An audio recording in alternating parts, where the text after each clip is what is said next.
Okay folks, welcome back.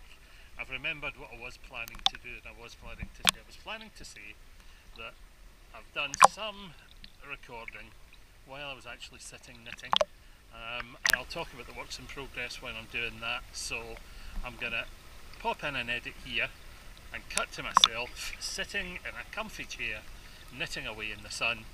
Please don't feel guilty or jealous. It's only because I'm here that I'm doing that, and because I like to get my podcasts out. So I'll see you in a couple of minutes. Hi folks, I decided I would have a nice quiet sit in the sun and just wrap through the works in progress, knit away on them, and then let you see what I had been up to. A lot of things going on round about me, so I didn't bother to record an audio track at that point in time. I just sat and knitted, thinking I'll throw it in later on. So here we go. What am I working on? I am working on the Lacquer Yarns Samite shawl that I started for Janet.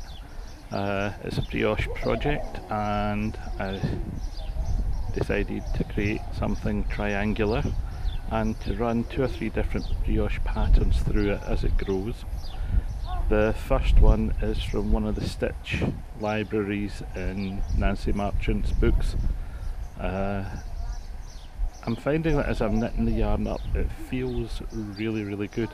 I decided, knowing that brioche tends to grow a heck of a lot on your needles, that I would keep the needle size down.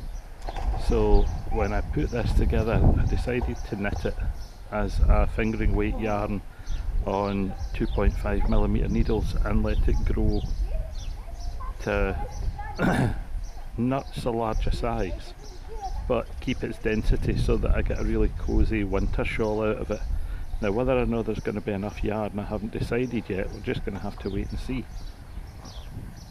The 2 colours that I had chosen seem to be working really well together. The dark green and the yellow. They seem to be quite a natural combination because neither of them is a completely solid colour. They have slight variations within them as you're working with them, so the way it was dyed seems to have worked beautifully. Whether that's just the dyeing process or whether that's because of the combination of fleece breeds that have gone into producing the yarn, I can't quite decide. What else can I say about this one? Oh yeah, I had some Knit Pro needles with me, and they were being a bit of a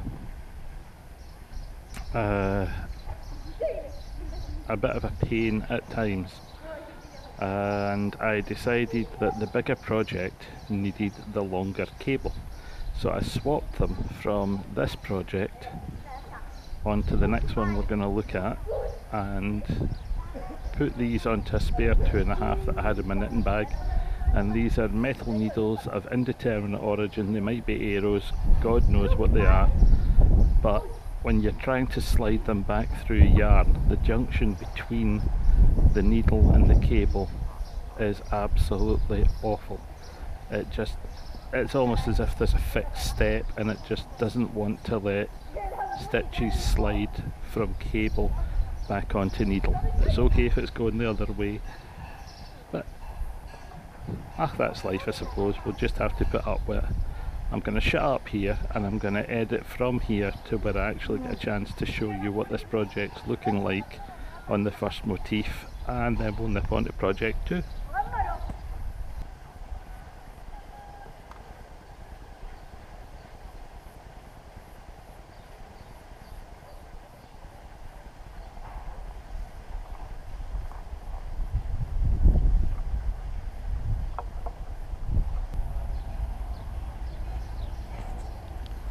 Well, here we go, back with project 2.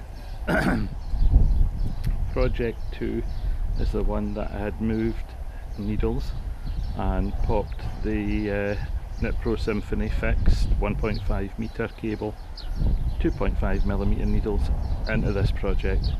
This is a lace cowl. It's drops yarn. It's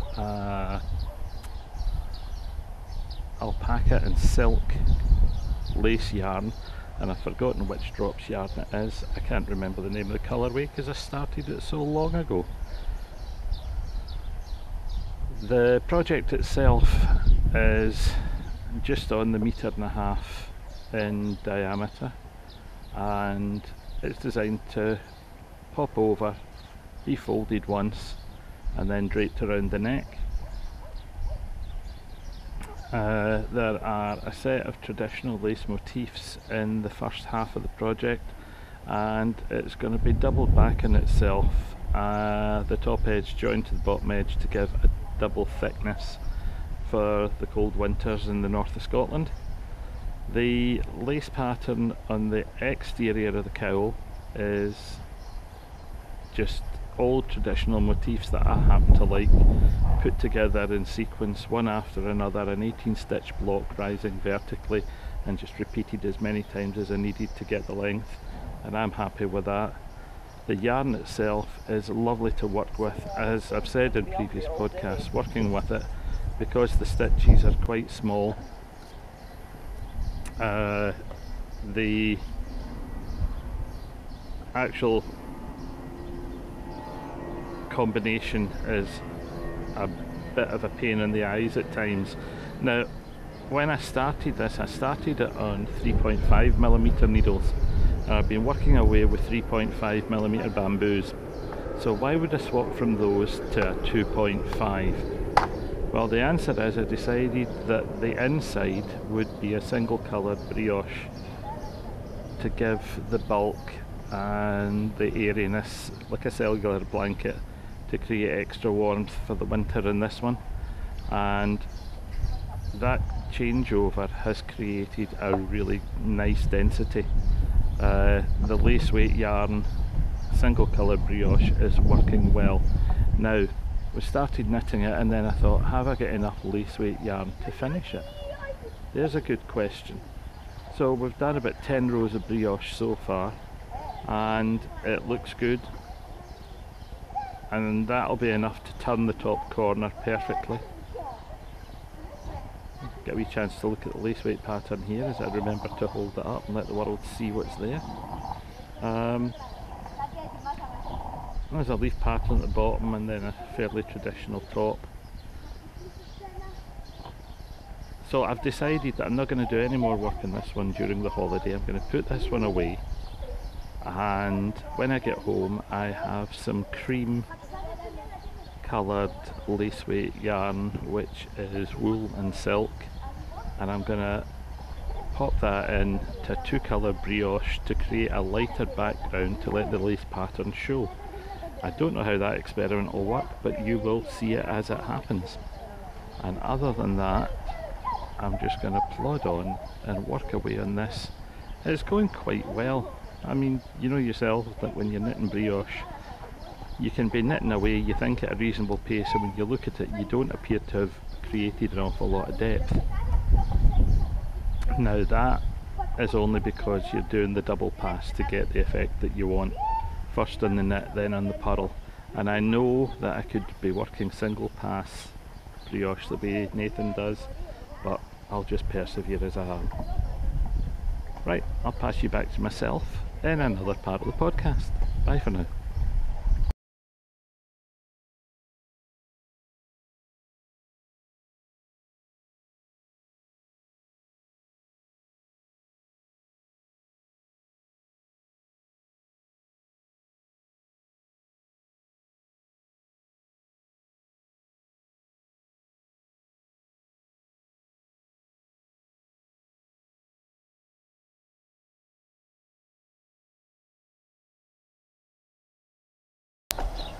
Hi guys, well I'm back sitting in the sun again, and I've popped back here because since I last spoke to you and started works in progress, I decided on starting something else. An idea came into my head for some bamboo and wool that I had with me, and this little creature was born.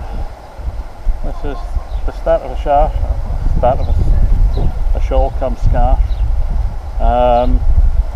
which some of you may have seen on Instagram, and it's coming on quite nicely. I'm happy with the way the lace is looking. As I say, it's a bamboo and wool mix. I think it's made by Sardar. I'll check when I get home. I didn't bring any of the bands with me. I just balled up some of the yarn into larger cakes to make flying easier.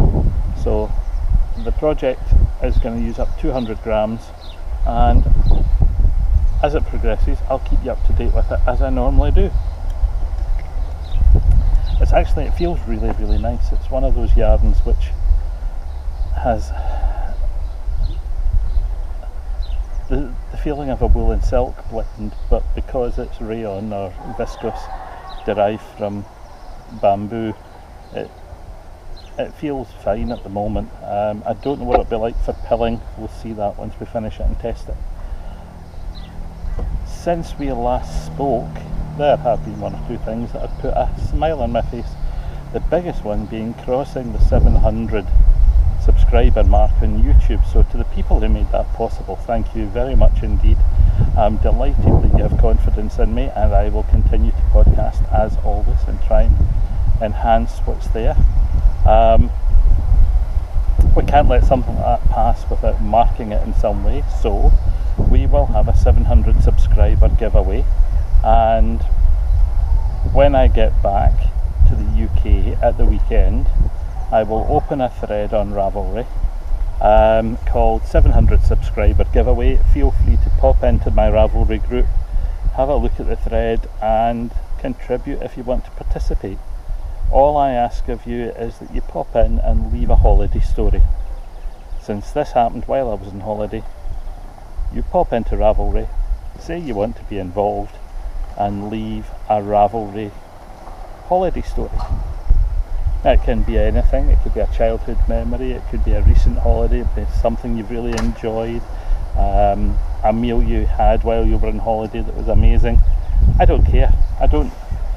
Whatever it happens to be is fine by me. It's just nice to share. So that's that bit. While we were on Rhodes Old Town a couple of days ago, Janet and I went shopping, and I had just spotted that we'd gone over the 700, and I found some lovely little canvas bags, just the right size to be small project bags for a pair of socks. So with a couple of those, and I'll add 100 grams of yarn to each of them, and those will make up 2 giveaway prizes for when I get home. We'll leave the thread open for 3 weeks, and you've got that time to decide what you want to say, contribute and pop it up there. But having said we were in Rhodes, we had a wonderful day shopping. I did take some video, some of it based around sitting in a restaurant and just watching people go by, some of it looking into shops, some of it just people watching in the street. I think there's only about a minute and a half, 2 minutes of short clips, and I'll stick them in here so that you get to see what we were enjoying. Yeah? Okay, here look.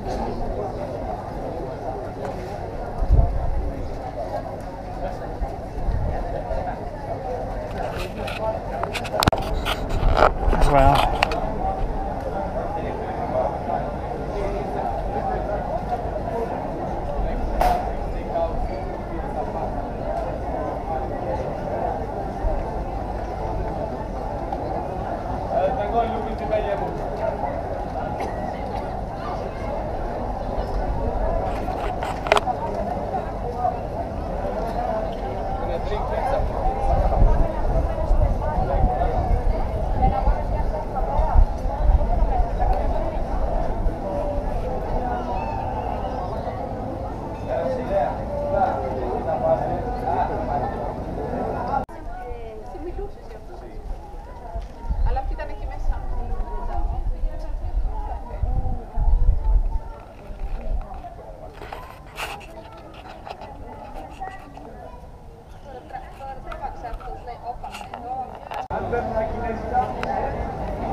special.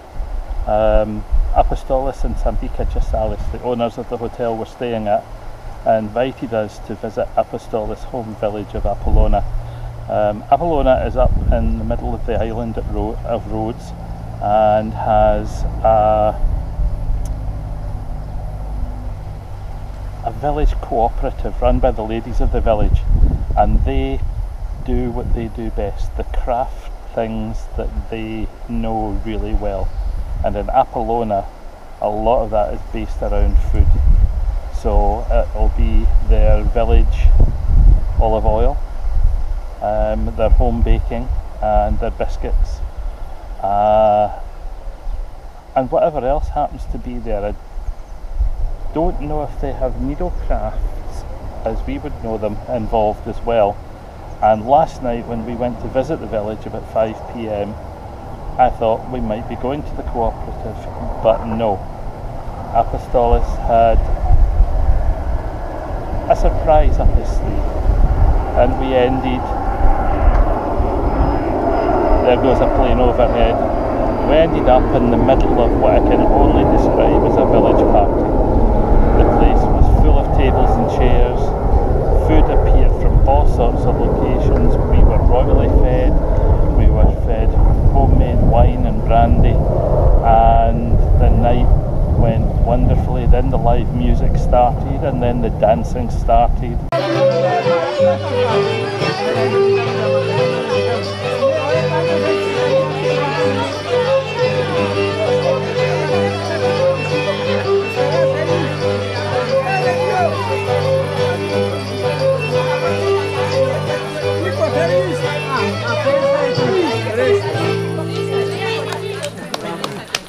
And by the time we got home to the hotel, we were well and truly ready for a sleep. In fact, I fell asleep in the car on the way back down the mountain, truth be told. I hope no one noticed, and I hope I didn't snore, but Janet didn't mention it, so I think I'm safe. The family who run this hotel have been absolutely superb. Anyone who's considering a quiet break, if you're not wanting anything loud and full of wild entertainment, come here. It's an absolutely wonderful place to be. The food is whatever you want it to be. They go out of their way to make your stay as welcoming as possible. It's a family run 3-star hotel, but it's clean, very, very clean, and as friendly as you can get. So that is the high point of the holiday. That, and of course the sunshine, that does help. You'll notice that in this video I'm cutting backwards and forwards between periods of recording, and I hope that's okay and that you don't get confused by me suddenly having no top on or being in the pool or sitting in the chair here. We've had a wonderful holiday. We've got about 3 days left, and I don't intend to try and do any more recording over that 3 days unless something exceptionally good happens. I'm going to spend my time sitting back, enjoying my knitting, enjoying my wife's company, enjoying a glass of wine or 12, and looking forward to seeing my grandkids when I get home. Thanks for watching. I hope you've enjoyed it, and I'll see you when I get back to the UK. Keep healthy, keep knitting. Cheerio.